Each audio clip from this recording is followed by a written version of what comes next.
भूख रिश्तों को भी लगती है। प्यार परोसकर तो देखिए। रिश्ते, प्यार और दोस्ती हर जगह पाए जाते हैं, पर ये ठहरते वहीं हैं जहां इन्हें आदर मिलता है। तपस्या अगर पार्वती की थी तो प्रतीक्षा शिव की भी रही होगी। आंखों में आंसू माता सीता के थे तो मिलने की तड़प भगवान राम को भी रही होगी। राधा और मीरा अगर श्री कृष्ण की न हो सकी तो उनके बिना अधूरे तो भगवान श्री कृष्ण भी रहे होंगे।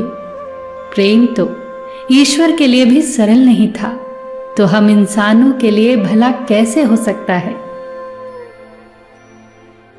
अगर तुम किसी से कुछ भी नहीं चाहते पर फिर भी उसे चाहते हो तो तुम वाकई उसे चाहते हो। जो दिल में है उसे कहने की हिम्मत रखो, और जो दूसरे के दिल में है उसे समझने की समझ रखो। रिश्ते कभी नहीं टूटेंगे। जानते हो प्रेम क्या है? अपने वक्त के कीमती लम्हे किसी को दे देना, किसी की सुन लेना, किसी की आंख से आंसुओं को चुन लेना, किसी के जख्मों पर मीठे बोल के मरहम लगा देना, किसी मजबूर गरीब को इज्जत का एहसास देना, बिना किसी रिश्ते, बिना किसी संबंध के किसी के दर्द का एहसास होना। यही तो प्रेम है। प्रेम से बढ़कर ना तो कोई शास्त्र है ना होगा। बस हम लोगों ने इसे पढ़ा ही गलत तरीके से है, पढ़ा ही गलत नीयत से है। इसीलिए आज प्रेम को इतनी गलत नजरों से देखा जाता है।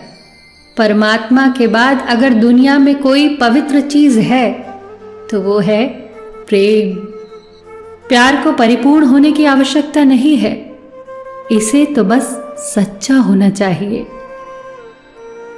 कुछ लोग जिंदगी में खुशबू की तरह होते हैं, जो दिखाई तो नहीं देते पर महसूस होते हैं।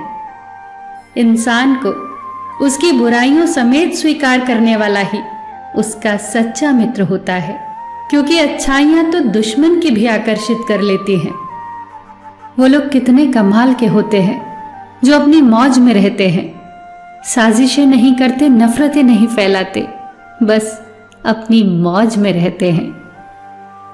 कोई भी मनुष्य किसी बात को किस तरह से समझता है, ये उसकी मानसिकता तय करती है। कोई दूसरे की थाली से छीन कर खाने में अपनी शान समझता है, तो कोई अपनी थाली से दूसरों को खिलाकर संतुष्ट होता है। सारा खेल तो समझ, मानसिकता और संस्कार का ही है। पर यह बात तो तय है कि छीन कर खाने वालों का कभी पेट नहीं भरता और बांट कर खाने वाले कभी भूखे नहीं मरते। जो व्यक्ति बिना कोई मेहनत किए ईश्वर से सब कुछ पाने की इच्छा रखता है, उसे कुछ प्राप्त नहीं होता, क्योंकि उसके जीवन में कर्म तो है ही नहीं। ईश्वर पक्षियों को भी भोजन अवश्य देता है, मगर उनके घोंसलों में नहीं। तकलीफ होने पर जो व्यक्ति सबसे पहले याद आए, वही सबसे मूल्यवान व्यक्ति होता है।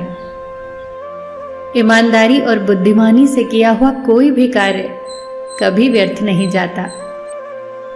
अगर घर पर 3 वक्त का खाना बन रहा है, मेहमानों का आदर हो रहा है, वो भूखा नहीं जा रहा, जरूरतमंद मदद के लिए आए तो वो खाली हाथ नहीं जा रहा, और बच्चों को अच्छी शिक्षा और संस्कार मिल रहे हैं, तो ईश्वर का शुक्रिया अदा करें, क्योंकि आप इस दुनिया में खुशनसीब और अमीर इंसानों में से एक हैं।